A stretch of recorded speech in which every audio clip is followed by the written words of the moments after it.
በስመ አብ ወወልድ ወመንፈስ ቅዱስ አሐዱ አምላክ። ተወዳጁ የቤተክርስቲያናችን መምህር ክቡር መጋቤ ሐዲስ መምህር አድነው ወንድሙ፣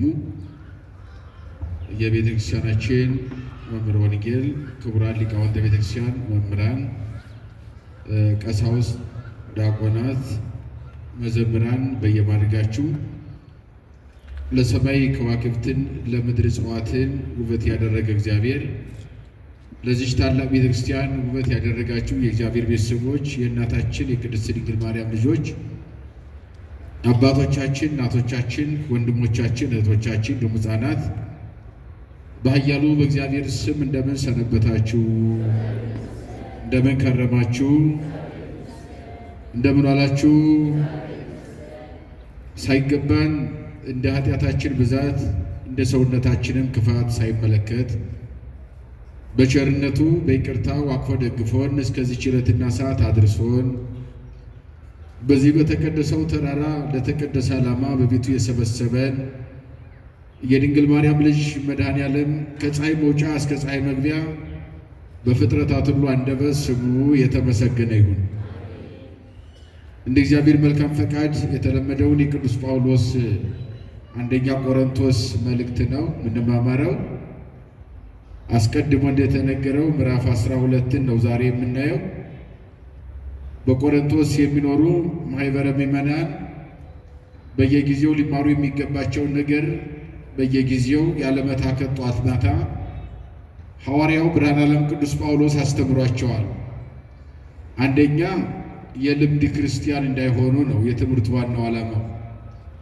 ሁለተኛ ሳይገባቸው እንዳይመላለሱ፣ እምነቱ ገብቷቸው እንዲመላለሱ፣ እምነቱን አውቀውት እንዲኖሩ አስረግጦ የነገረበት ዋናው ዓላማው ይህ ነው። በተለያየ ርዕሰ ጉዳይ ጽፏል፣ ከትሟል፣ አስተምሯል፣ ተናግሯል ሐዋርያው። የዛሬው ደግሞ ለየት ባለ ሁኔታ አንደኛ ስለ መንፈስ ቅዱስ፣ እንደገናም የመንፈስ ቅዱስን ስጦታ በዚህ ምድር ላይ ስንኖር የመንፈስ ቅዱስ ልጆች እስከሆን ድረስ ሁሉም የሰው ልጅ ከላይ እስከታች ከፓትርያርክ እስከ ምእመን ድረስ ደረጃ በደረጃ በ40 በ80 ቀን የተወለዱት ሁሉ ልዩ ጸጋ እንደተሰጣቸው ሁሉም በጸጋው እግዚአብሔር እንደሚያገለግልና በተሰጠው ጸጋ ማገልገል እንጂ መናናቅ እንደማያስፈልግ አስረግጦ ይነግረናል። ከቃሉ ጋር ናችሁ? በተሰጠን ጸጋ ምን ማለት ማንን ማገልገል? ንገሩኝ። ማንን ማገልገል? እግዚአብሔርን ማገልገል። አንደኛ መመጻደቅ እንደማያስፈልግ ነው። ሁለተኛውም ደግሞ እኔ አዋቂ ነኝ ብሎ ራስን መኮፈስ እንደማያስፈልግ፣ ከንቱነት እንደሆነ ሁልጊዜ ራሳችን ባዶ ማድረግ አላውቅም፣ እኔ ባሪያ ነኝ፣ አገልጋይ ነኝ፣ ታዛዥ ነኝ ማለትን ማንም ሰው ገንዘብ ማድረግ እንዳለበት አስረግጦ ይናገራል ሐዋርያው።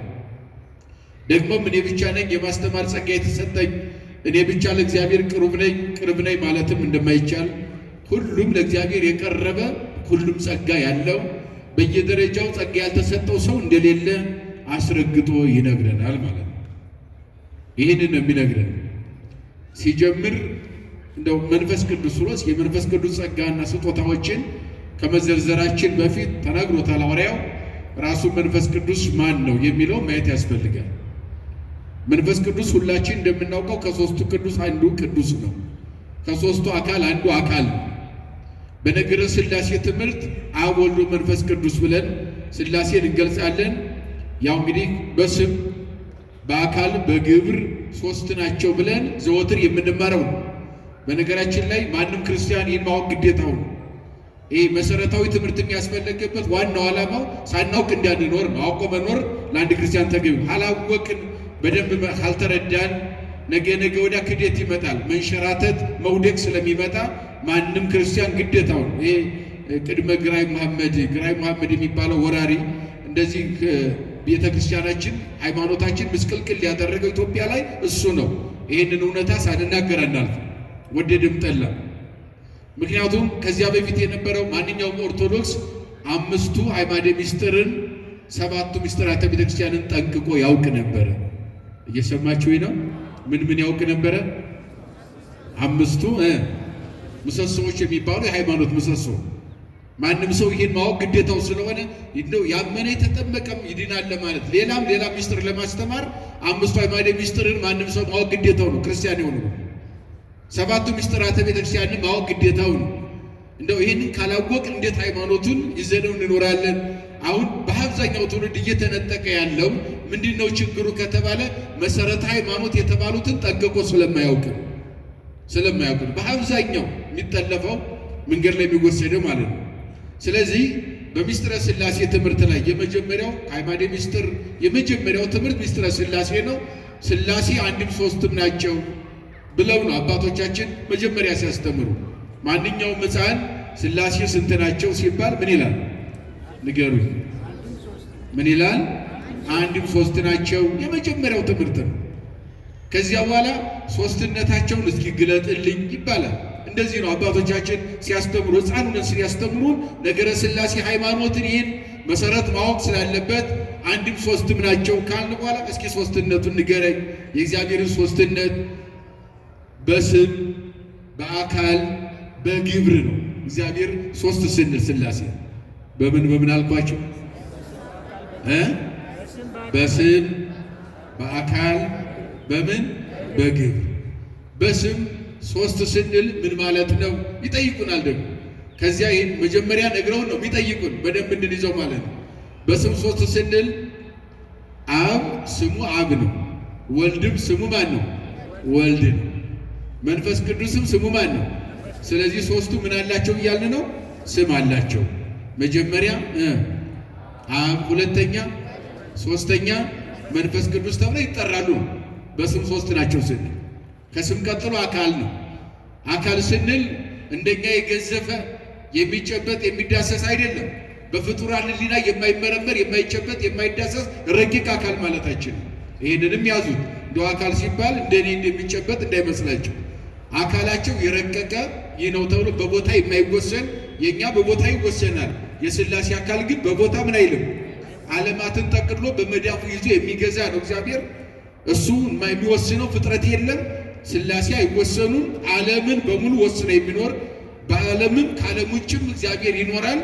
እግዚአብሔር ውጭ ግን የሆነ ዓለም የለም እንደማለት ነው። ስለዚህ አካል ስንል ለአብ ፍጹም ገጽ፣ ፍጹም መልክ፣ ፍጹም አካል አለው።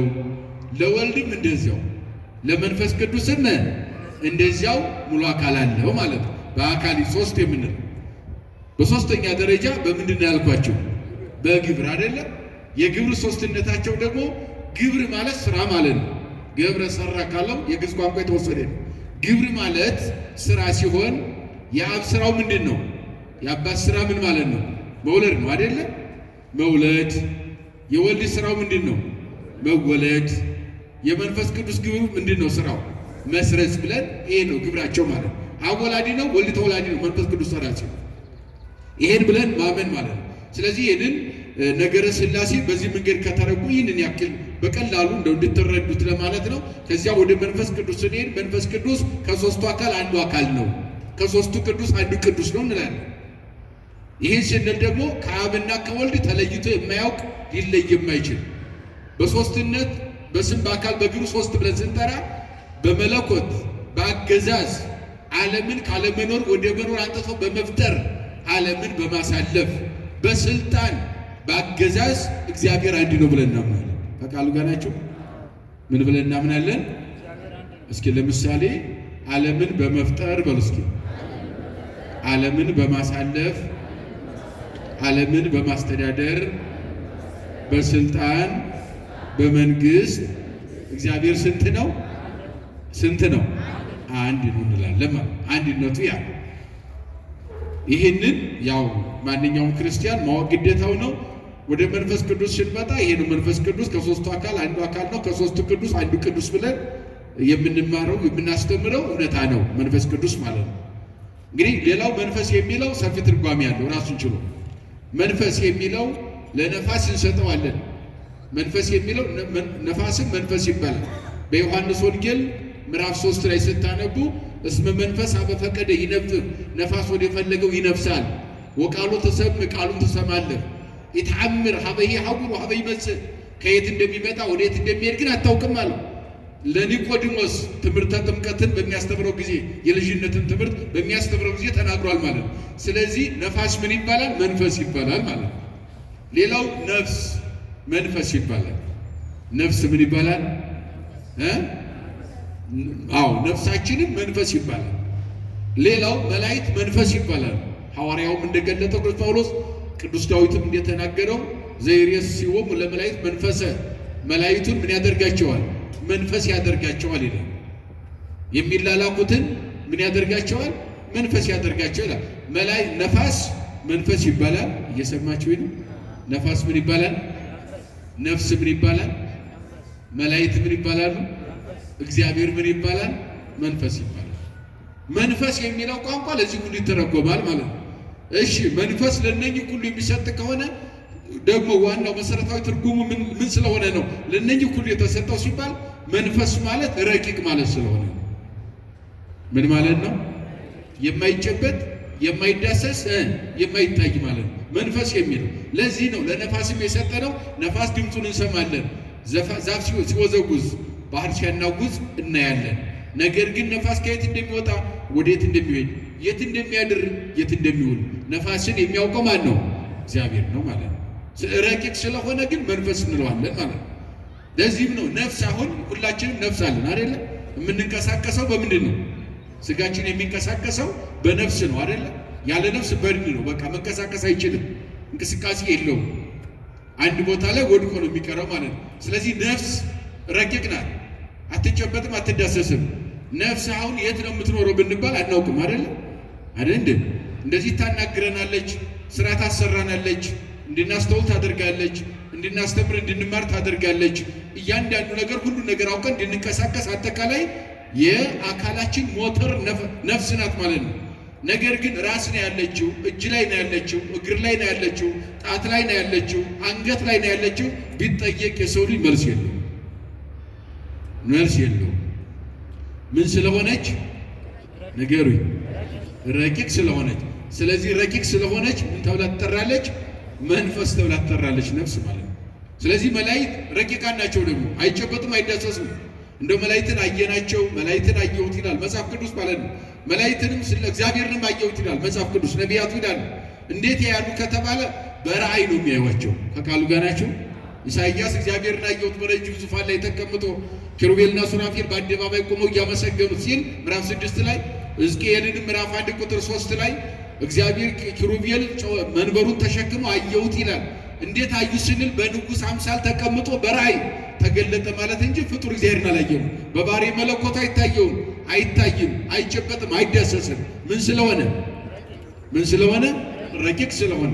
ረቂቅ ስለሆነ ምን ይባላል? እግዚአብሔር መንፈስ ይባላል ማለት ነው። መላእክትም እንደዚያው አይጨበጡም፣ አይዳሰሱም፣ አይታዩም። ግን በራእይ ደግሞ ለነቢያት ይገለጣሉ። አየን ሲሉ በራእይ አዩ ማለት ነው እንጂ በአካል ቀጥታ እንደ ሰው ቆመው አይታዩም። ምክንያቱም የእግዚአብሔር ብቻ አይደለም የመላእክትም ረቂቅ ስለሆነ አካላቸው ማለት ነው። ስለዚህ ምን ይባላሉ? ረቂቅ ስለሆኑ መንፈስ ይባላሉ ማለት ነው። በአጠቃላይ መንፈስ የሚለው ይህን ሁሉ ትርጓሜ የሚሰጥ ሲሆን ከሰዓታችን ጋር ለመሄድ ከዚህ በኋላ ወደ አጠራ አድርገን ወደ ትምህርቱ እንሄዳለን። ይህ ምዕራፍ በአጠቃላይ ስለ መንፈስ ቅዱስና ስለ መንፈስ ስጦታ ወይም የመንፈስ ቅዱስን ሀብት ተንትኖ የሚናገር ስለሆነ ማለት ነው። ሐዋርያው እንዲህ ይላል ምዕራፍ 12 ስታነቡት፣ ወንድሞቻችን ሆይ ስለ መንፈስ ቅዱስ ስጦታም ታውቁ ዘንድ እንጂ አላዋቂዎች ልትሆኑ አንወድም አለ። ስለ መንፈስ ቅዱስ ስጦታ ታውቁ ዘንድ እንጂ አላዋቂዎች እንድትሆኑ ምን አንልም አለ። ምን አንልም? አንወድም አለ። የምናስተምራቸው ይህ ነው አለ። መንፈስ ቅዱስ ማን ነው አልን? አወቅን። የመንፈስ ቅዱስ ስጦታ ምንድነው የሚለውን ማወቅ መረዳት ያስፈልጋል። የመንፈስ ቅዱስ ስጦታ ለሰው ልጆች እንዴት እንደተሰጠ፣ ለእነማን ተሰጠ፣ ደረጃ በደረጃ እያንዳንዱ የተሰጠውን ጸጋ ተጠቅሞበታል ወይ፣ ስጦታዬ የኔ ምንድን ነው ብለን መረዳት የምንችለው የመንፈስ ቅዱስን ስጦታ ስናውቅ ስንረዳ ነው። እንዲታውቁ እንወዳለን ይላል። ወንድሞቻችን ሆይ ብሎ ነው ሐዋርያው። ባለፈው ነግሬያቸዋለሁ። መጽሐፍ ቅዱስ በአብዛኛው ቅዱስ ጳውሎስ ወንድሞቻችን ሆይ ሲል ክርስቲያኖች ሆይ፣ ምእመናን ሆይ፣ ያመናችሁ ሆይ ማለት ነው። ሴትን፣ ወንድን፣ ሕፃናትንም ሁሉንም አረጋውያንን ያካተተ ቋንቋ ወንድሞቻችን ሆይ የሚለው በእግዚአብሔር አንድ መሆናችንን ይህንን መግለጽ ነው። ይቀጥልና ቀድሞም እናንተ አሕዛብ በነበራችሁ ጊዜ ይላል። ሳታምኑ ማለት ነው። ከሰማየ ሰማያት ወረደ፣ ከድንግል ተወለደ፣ በኪደተ እግር ዓለምን እየተመላለሰ አስተማረ፣ በቀራንዮ ተሰቅሎ ዓለምን አዳነ፣ የሞትን ማሰሪያ ቆርጦ መቃብር ረግጦ ተነሳ የሚለውን ሳታምኑ በመጀመሪያ እያለ ነው። አሕዛብ ማለት ያላመኑ ማለት ነው። ቀድሞ በእግዚአብሔርነቱ የማያምኑ በኋላም አምላክ ሰው ሆኖ ዓለምን በማዳኑ የማያምኑ አሕዛብ በነበራችሁ ጊዜ አለ ቀድሞ ዲዳዎች ጣዖታትን ታመልኩ በነበራችሁ ጊዜ ዲዳዎች አያችሁ የነበሩ ጣዖታትን ታመልኩ እንደነበረ ጣዖትን በማምለክ ረክሳችሁ እንደነበረ ወደ ቀድሞ ወደ ወሰዷችሁ ትሄዱ ዘንድ እንደነበረ ታውቃላችሁ። ያ ማለት ዲዳዎች የነበሩ ጣዖትን ታመልኩ ነበር የሚለው ትርጓሜ ምን ማለት ነው? ዳዊት እንደገለጠው ዳዊት በደንብ ገልጧቸዋል። አንደኛ የአሕዛብ ጣዖት ከእንጨት የተሰራ ነው። ከምን የተሰራ ነው?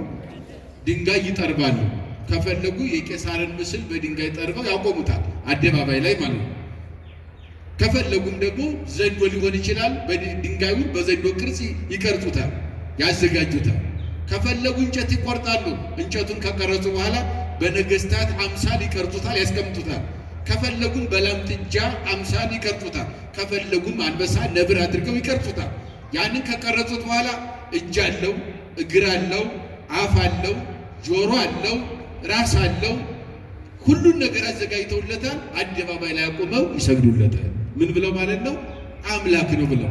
በእግዚአብሔር ቦታ እንጨትና ድንጋይ አስቀምጠው ያመልኩ ነበረ። ዲዳ የሆነ ጣዖት በምታመልኩበት ጊዜ አለ አፍ እያለው የማይናገር አፍቦም ለይነቡ ይላል። አፍ እያላቸው የማይናገሩ እድቦም ይገሱ እጅ እያላቸው የማይደስሱ እግር ቦም ይሐውሩ እግር እያላቸው የማይንቀሳቀሱ እነኚህ ሁሉ ያመልኩ በነበረ ሰዓት እንደዚያ እንደነበራችሁ እያለ ነው። በዚያን ማንም በእግዚአብሔር መንፈስ ቢናገር ኢየሱስ ውጉዝ ነው የሚል እንደሌለ በመንፈስ ቅዱስ ስም ካልሆነ በቀር ኢየሱስ ጌታ ነው ሊል አንድስ እንኳን እንዳይችል አሳውቃችኋለሁ። ያ ማለት ምን ማለት ነው? ኢየሱስ ክርስቶስ ጌታ፣ የጌቶች ጌታ፣ የነገስታት ንጉሥ፣ ያ ማለት ሁሉ አምላክ፣ ሁሉን ያስገኘ፣ ሁሉን የፈጠረ፣ ዓለምን መጥቶ ያዳነ። ይሄንን ለመመስከር የግድ የመንፈስ ቅዱስ ጸጋ ያስፈልጋል። ከቃሉ ጋር ናቸው። ስታምኑ ጸጋ መንፈስ ቅዱስ ያድርባቸዋል። መንፈስ ቅዱስ ያላደረበት ሰው ኢየሱስ ክርስቶስ ጌታ፣ የጌቶች ጌታ መሆንን አረጋግጦ ሊናገር አይችልም እያለ ነው። ስለዚህ የመንፈስ ቅዱስ ስጦታ ማለት አንዱ ዋናው የመጀመሪያው የመንፈስ ቅዱስ ስጦታ እግዚአብሔርን አምኖ ስለሱ መመስከር ነው። እስኪ በሉ ዋናው በሉ እስኪ የመንፈስ ቅዱስ የመጀመሪያው ስጦታ እግዚአብሔርን አምኖ ስለሱ ጌትነት፣ አምላክነት፣ ሁሉን ገዥነት መመስከር ነው። ምን ማለት ነው? መመስከር ነው። ማን ያደረበት? መንፈስ ቅዱስ ያደረበት ሰው። አያችሁ? ወይም ኢየሱስ ነው ውጉዝ ነው ኢየሱስ ሊል አይችልም ማለት መንፈስ ቅዱስ ያደረበት ሰው እንዲህ አይልም። ኢየሱስ ውጉዝ ነው ማለት ውጉዝ ማለት ምን ማለት መስላችሁ? ቋንቋው ትንሽ ውጉዝ ብሎታል እዚህ ላይ ሲጽፍ። ውጉዝ ማለት ትርጉም ሲተረጎም የተለየ ማለት ነው። አካሉ ጋር ናቸው። አምላክነት ዝቅ ያደረጉ ሰዎች ስለነበሩ ክብር ይግባውና አምላክ ነው። አያችሁ? ክብር ይግባውና ፍጡር ነው ብለው የሚናገሩ ሰዎች ስለነበሩ አምላክ ነው፣ ፈጣሪ ነው። አያችሁ? አምላክ ነው፣ ፈጣሪ ነው፣ የፍጡራን ሁሉ አስገኝ ነው፣ ሁሉን የሚያሳልፍ ነው፣ የሁሉ አዳኝ መድኃኒት ነው ብለው ለመናገር የመንፈስ ቅዱስ ስጦታ ጸጋ ምን ይላል? ያስፈልጋል። መንፈስ ቅዱስ አለ አንድ ሲሆን ስጦታው ልዩ ልዩ ነው። መንፈስ ቅዱስ ስንት ነው? ስንት ነው መንፈስ ቅዱስ? ስጦታው ግን ስንት ነው? ብዙ ነው አለ። መንፈስ ቅዱስ አንድ ነው፣ ስጦታው ግን አንድ አይደለም፣ ብዙ ነው። በጣም እዚህ እስከዚህ ተብሎ የማይሰፈር የማይቆጠር ልክና መጠን የሌለው ሁሉን አትረፍርፎ የሚሰጥ ስጦታው ብዙ የሆነ መንፈስ ቅዱስ ግን ስንት ነው? አንድ ነው አለ። ጌታም አንድ ነው። ወይም ጌታ አንድ ሲሆን ልዩ ልዩ አገልግሎቶች አሉ አለ። እንግዲህ ልዩ ልዩ አገልግሎቶች አሉ አይደለ? ማህሌት አለ አይደለ? ቅዳሴ አለ አይደለ? ስብከት አለ አይደለ? መዝሙር አለ አይደለ? አይደል? ልዩ ልዩ አገልግሎት አለ። ይህ ሁሉ አገልግሎት ግን ለማን ነው? ንገሩ። ለአንድ ለማን ነው? ለአንድ ለእግዚአብሔር ነው። ማገችሁ አገልግሎት ልዩ ልዩ ነው፣ እግዚአብሔር አንድ ነው። ሁሉም የተለያየ አገልግሎት ቢኖርም የተለያየ የምንገዛበት መንገድ ቢኖርም የምናመሰግንበት የተለያየ መንገድ ቢኖርም ግን ስንት ጌታ ነው ያለው? አንድ ጌታ ነው አለ። ለሱ ነው አለ ሁሉን በሁሉ በሚያደርግ እግዚአብሔር አንድ ሲሆን ልዩ ልዩ አሰራር አለ። ለሁሉም ጌታ እየረዳ በየድሉ እንደሚገባውና እንደሚጠቅመው ለእያንዳንዱ በግልጥ ይሰጠዋል። ለእያንዳንዱ መስጠት ይችላል። ለእያንዳንዳችን ከዚህ ግቢ ላለ ነው የተሰጠን ጸጋ ነው። ለእያንዳንዳችን ብዙ ጸጋ አለውና እግዚአብሔር ብዙ ጸጋ ሰጥቷል። ግን አንድ እግዚአብሔር አንድ ጌታ ነው። በመንፈስ ቅዱስ የጥበብ ቃል የሚሰጠው አለ። የጥበብ ቃል የሚሰጠው አለ ማለት በብልሃት በልዩ ሁኔታ መስጠት፣ ማስተማር፣ መግለጽ የሚችል ማለት ነው። የጥበብ ቃል የሚሰጠው አለ። በመንፈስ ቅዱስ የእውቀት ቃል የሚሰጠው አለ። ደግሞ መግለጽ ሳይችል ደግሞ ቁጭ ብሎ ብቻ ጥልቅ የሆነ ረቂቅ የሆነ ምስጢር የሚያውቅ እነኛ በብዙ ጥበብ መናገር ማውራት ወይም ማሳመን የሚችሉ ሰዎችን ቁጭ አድርጎ የሚፈጥር ማለት ነው። ለምሳሌ እኛ እዚህ ቆመን እናስተምራለን። እኛን አስተምረው እዚህ መቆም አይችሉም። በቃሉ ጋር ናቸው። እየሰማችሁ ነው። እዚህ ቆመው እንደኛ ይህንን ያክል ብዙ መናገር የማይችሉ አሉ። ግን እኛን መፍጠር የሚችሉ አያቸው፣ እኛን ማስተማር የሚችሉ እውቀታቸውን በዘመን ሂደት ተምረን እንኳን ልናጠናቅቀው የማንችል በጣም የረቀቀ እውቀት ያላቸው ለእግዚአብሔር የቀረቡ በቅድስና በእውቀትም ከኛ እጅግ የተሻሉ አበው ሊቃውንት በቤተክርስቲያን በገዳማት በአድባራት አሉ። የማሳመንና የመናገር ጥበብ በጥበብ የተሰጠው ቃል የተሰጠው ሰው አለ አለ። ደግሞም ደግሞ እውቀት የተሰጠው ሰው አለ። ጥልቅ የሆነ እውቀት በመንፈስ ቅዱስ አለ።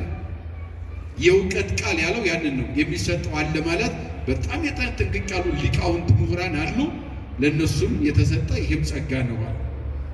በአንድ በዚያ መንፈስ እምነት ለአንዱም በአንዱ መንፈስ የመፈወስ ስጦታ ለአንዳንዱ የመፈወስ ስጦታ ድውይ የመፈወስ ለምጽ የማንጻት ዕውር የማብራት ሙት የማስነሳት ይህ ስልጣን በአባቶቻችን ሐዋርያት የተገለጠው ሲፈልጉ በልብሳቸው ዘርፍ አልፈው ሲሄዱ ጥላቸው ያረፈበት ድውይ ይነሳ ሙት ይነሳ ነበር። ደግሞም ጨርቃቸው እንዳሰው ድውያን ይፈወሱ ነበር። ደግሞም በቃል ብቻ በኢየሱስ ክርስቶስም ተነስና ተመላለስ ብለው ሐዋርያት አባቶቻችን ሽባ የነበረውን መተርተር ማቅናት የቻሉ አባቶቻችን አሉ። ይሄን ነው ስጦታ እየነገረን ያለው ድውይ የመፈወስ ስጦታ።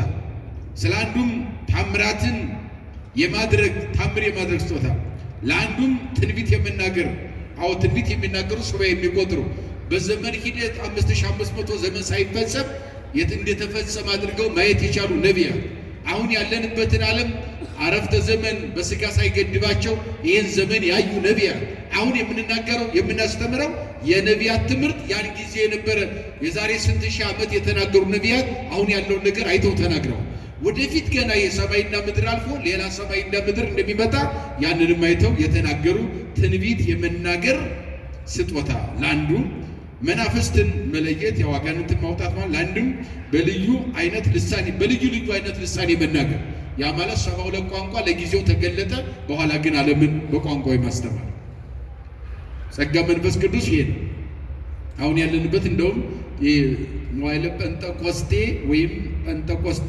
ወይም ዘመነ መንፈስ ቅዱስ ይባላል። አሁን ያለንበት 72 ቋንቋ ለጊዜው ተገለጠ እንላለን። ያው ይሄ እንደው እዚያው ቀራኒው አካባቢ ከተለያየ ሀገር ከተለያየ አካባቢ ከሙታን ተለይቶ ኢየሱስ ክርስቶስ ተነስቷል።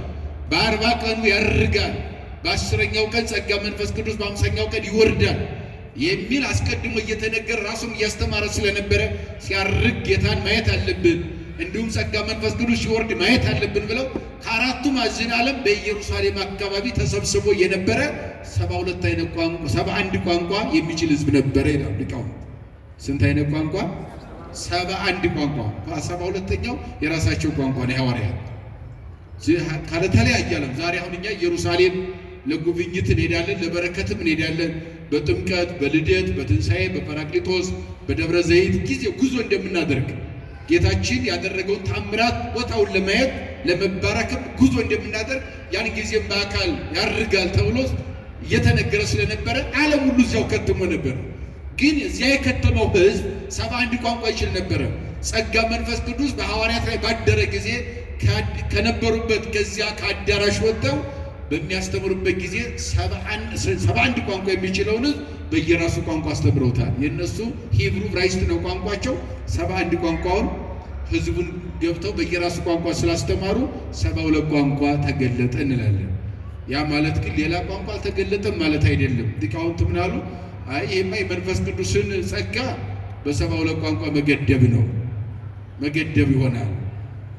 ወተናገሩ በነገረ ሁሉ በሐውርት ሊቃውንት አባቶቻችን በእያንዳንዱ ቋንቋ በየሀገሩ ተናገሩ ብለው አቅንተው አስቀምጠውታል ማለት ነው። ስለዚህ የተገደበ ቋንቋ የለም። ለጊዜው ግን ኢየሩሳሌም ያገኙት ሕዝብ 71 ቋንቋ ስለነበረ በ71 ስላስተማሩ የእነሱን ቁጥር 72 አለ። ስንት አለ? 72 ቋንቋ። ስለዚህ በተለያየ ልሳን መናገር ማለት በቋንቋ መናገር ማለት ነው። ለአንዱም ለእያንዳንዱ የተነገረውን መተርጎም ይሰጠዋል። ለአንዳንዱ ደግሞ ትርጓሜ መስጠት መተርጎም፣ የረቀቀውን ትርጓሜ አመስጥሮ የማብራራት የመተንተን፣ የራቀውን አቅርቦ የተበተነውን ሰብስቦ የመተርጎም፣ ከቋንቋ ቋንቋ ተርጉሞ የማስተማር ጸጋ ለአንዳንዱ ደግሞ ይሰጣል። በዚህም ሁሉ አለ ያው አንዱ መንፈስ ቅዱስ ሁሉን ይረዳል። ስንቱ መንፈስ ቅዱስ? ስንቱ መንፈስ ቅዱስ ሁሉን ምን ይላል? ይረዳል። በሱ እርዳታ ይህን ሁሉ እውቀት እንደምናውቅ ለእያንዳንዳችን የየራሳችን ጸጋ እንደተሰጠ ነው የሚነግረን። ለሁሉም እንደወደደ ያድላቸዋል። ምን እንዲያለ? እንደወደደ እሱ በፈቀደ ማለት ነው። አካል አንድ እንደሆነ ብዙ በአካል ክፍሎችም እንዳሉት። አካል ስንት ነው? ስንት ነው? አካል አንድ ነው። በአካል ውስጥ ግን ስንት ክፍሎች አሉ? ብዙ ክፍሎች አሉ አይደል? ለምሳሌ እኔ አንድ አካል አለኝ፣ ሁላችንም አንድ አካል አለን አይደል? በአካላችን ውስጥ ደግሞ ስንት አካላት አሉ? የተለያዩ ክፍሎች አሉ። አካላት ራስ አለ አይደል? አፍንጫ አለ፣ ዓይን አለ፣ አፍ አለ፣ ጆሮ አለ፣ እጅ አለ፣ እግር አለ አይደል? አይደል? እነዚህ ሁሉ በስንት አካል ላይ ነው ያሉት? በአንድ አካል ላይ ያሉ። ለእያንዳንዱ አካል ክፍሎች እንዳሉት ይልና ይህን ነው አሁን ያልኳችን የሚተነትነው። ነገር ግን አለ በአካል ክፍሎች ሁሉ ብዙዎች ሳሉ አንድ አካል እንደሆነ ክርስቶስ ደግሞ እንዲሁ ነው አለ። አያችሁ፣ እኛ አንድ አካል ኑሮን በውስጡ ብዙ ክፍላት እንዳሉ፣ እነኛ ክፍላት ደግሞ ከሱ ያልተለዩ ስራቸውን ለእያንዳንዳቸው ድርሻቸውን የሚወጡ ግን ከዚያ ከአንዱ አካል ሊለዩ የማይችሉ እንደሆነ የተለያየ እውቀት የተለያየ ጸጋ ያለን በስሙ የተጠመቅ ሁላችንም የተለያየ ጸጋ አገልግሎት ቢኖረንም ግን የማን አካል ነን? የኢየሱስ ክርስቶስ አካል ነን ማለት ነው። በሱ ውስጥ ያለን ብልቶች ነን። ፓትርያርክ አለ፣ ጳጳስ አለ፣ ኤጲስቆጶስ አለ፣ ቆሞስ አለ፣ መነኮስ አለ፣ ካህን አለ፣ ዲያቆን አለ። አያችሁ፣ ደረጃ በደረጃ አለ። እዚያም ምእመናን አሉ። ይሄ ሁሉ ምእመናኑም ካህናቱም በየደራቸው የየራሳቸው አገልግሎት ክፍል አላቸው። በተለያየ ክፍል በተለያየ ስልጣን ደረጃ እርከን ቢኖሩም ሁሉም ደግሞ ሲጠቃለሉ የማን አካል ናቸው? የኢየሱስ ክርስቶስ አካል ናቸው ማለት ነው። እኛ ሁላችን አለ በአንድ አካል መንፈስ አንድ አካል ለመሆን ተጠምቀናል አለ። ያው ከሱ መገኘታችን ነው። በሱ ተጠምቀን የሱ አካል መሆናችን ነው። በጥምቀት ከሱ ጋር መዋሃዳችን መግለጽ ነው። አይሁድ ብንሆንም አረማውያን ብንሆንም ባሪያዎች ብንሆንም ነፃዎች ብንሆንም ሁላችንም አንድ መንፈስን ጠጥተናልና፣ ያው አንድ መንፈስ ጠጥተናልና ሥጋው ደሙን ለመግለጽ ነው ብለው ሊቃውንቱ። በአንድ ተጠምቀናልና ማለት በ40 በ80 ቀን የክርስቶስ አካል ይሆናል። ማንኛውም ክርስቲያን ምን ይሆናል? የክርስቶስ አካል የምንሆነው መቼ ነው? ንገሩኝ እስኪ።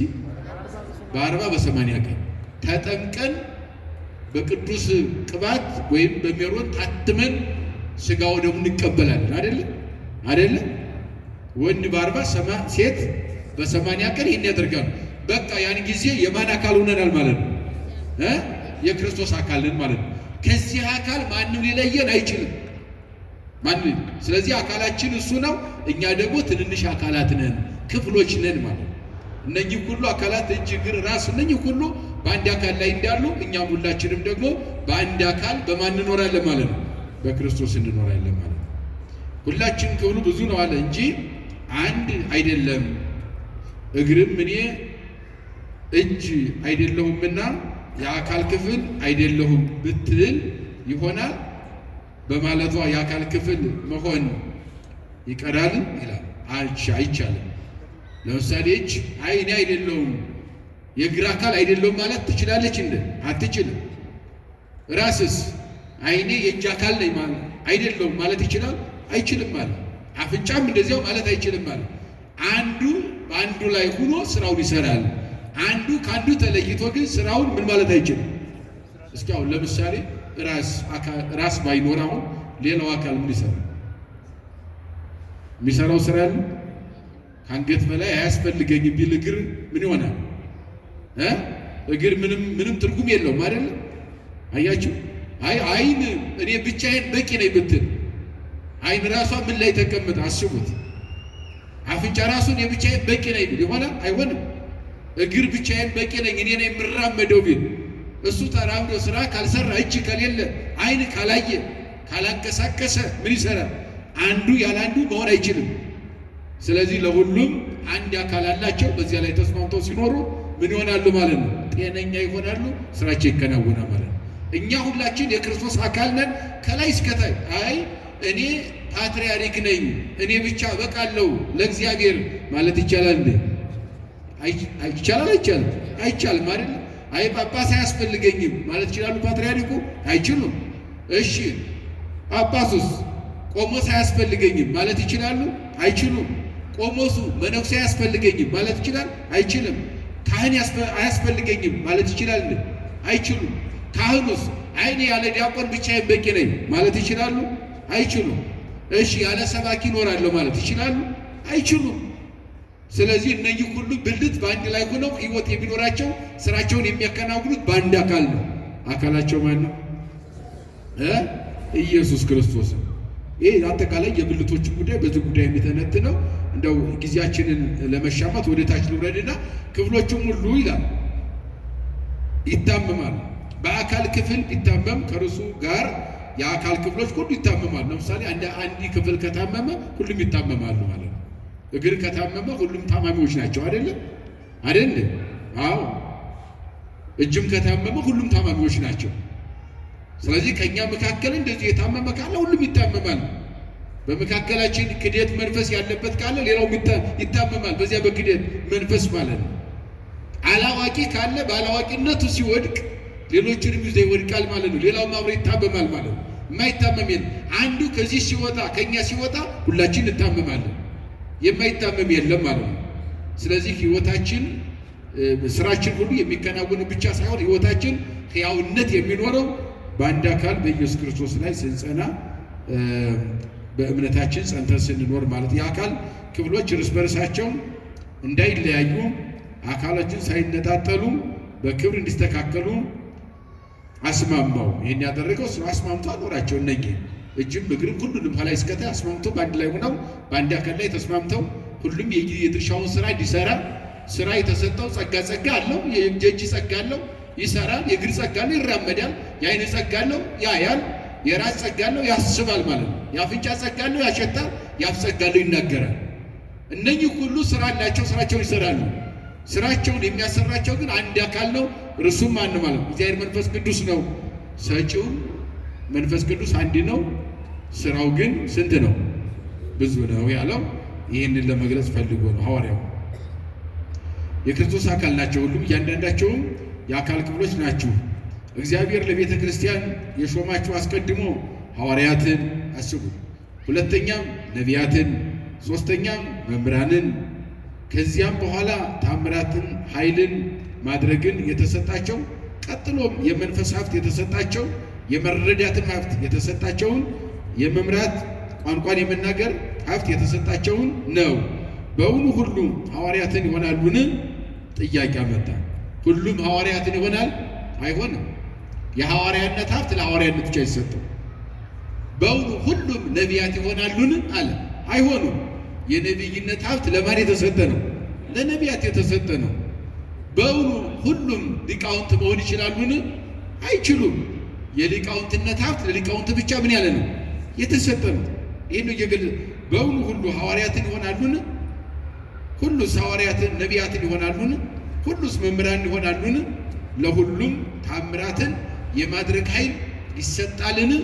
ታምር የሚያደርግም የተሰጠው ብላለ ብለናል። ቅድም ዘርዝሯቸዋል። ለሁሉስ የመንፈስ ሀብት ይሰጣልን? ሁሉስ በቋንቋ ይናገራሉን? ሁሉም ቋንቋ መናገር ይሰጣቸዋል። ያልተሰጠውም አለ። ሁሉስ ይተረጉማልን? ሁሉም ተርጓሚ መሆን አይችልም። ለተርጓሚዎች የተሰጠ ሀብት ነው የትርጓሜ ማለት ነው። ነገር ግን ለምትበልጠው ጸጋ ቅኑ ይላል። ደግሞም የምትሻውን መንገድ አስተምራችኋለሁ። ለምትበልጠው ጸጋ ምን በሉ? ቅኑ። ያ የምትበልጠው ጸጋ ምንድናት የሚለው ስንመለከተው ከሁሉም በላይ ትሕትናና ፍቅርን ገንዘብ ማድረግ ነው። ትዕቢትን ማራቅ፣ ስለ ትዕቢት ፈንታ ትሕትናን ገንዘብ ማድረግ። አያችሁ፣ ጥላቻን ማራቅ፣ ስለ ጥላቻ ፈንታ ምንን ገንዘብ ማድረግ? ፍቅርን ገንዘብ ማድረግ ነው። ከምንም በላይ ደግሞ አለ ትዕቢትን ማራቅ የሚለው ነገር ሊሰበርበት የሚገባ እውነታ። ትምህርቱን በዚህ ነው የሚጨርሰው። ይህን ምዕራፍ በዚህ ይጨርሳል። አሁን ከላይ የዘረዘርናቸው ሁሉም ጸጋ አለው ነው ባጭሩ። ምን አለው? ከኛ መካከል ጸጋ ያልተሰጠ የለም። የግድ ፓትርያርክ መሆን አይጠበቅብንም። የግድ ጳጳስ መሆን አይጠበቅብንም። የግድ ቄስ መነኩሴ መሆን አይጠበቅብንም። የግድ ሰባኪ መሆን አይጠበቅብንም። የግድ ተርጓሚ መሆን አይጠበቅብንም። ይሄ ለተሰጠው ተሰጥቷል።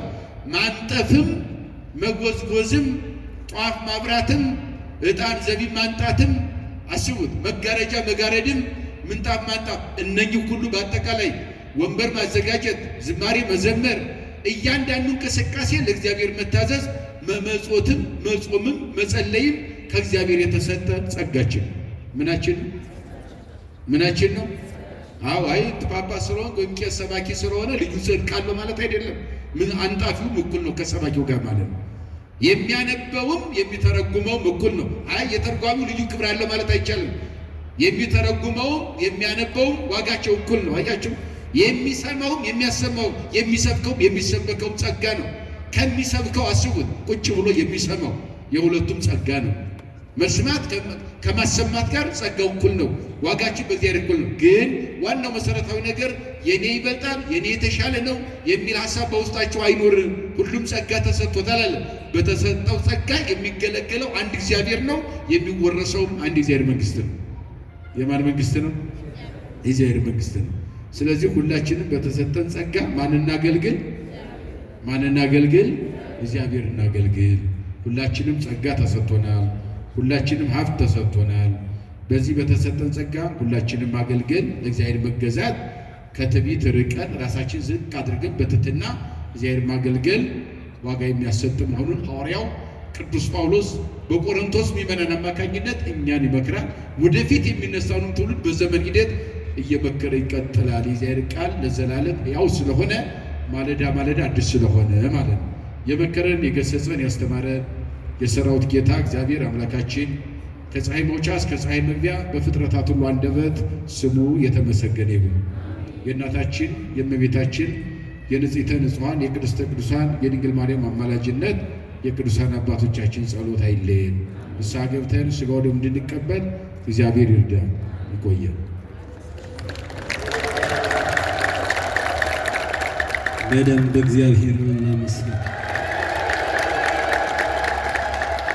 መምህራችን ሊቀ ሊቃውንት ዮሴፍ ደሳለኝ የሐዋርያ ቅዱስ ጳውሎስ መልእክት ወደ ቆሮንቶስ ሰዎች የመጀመሪያውን ምዕራፍ 12 ለእኛ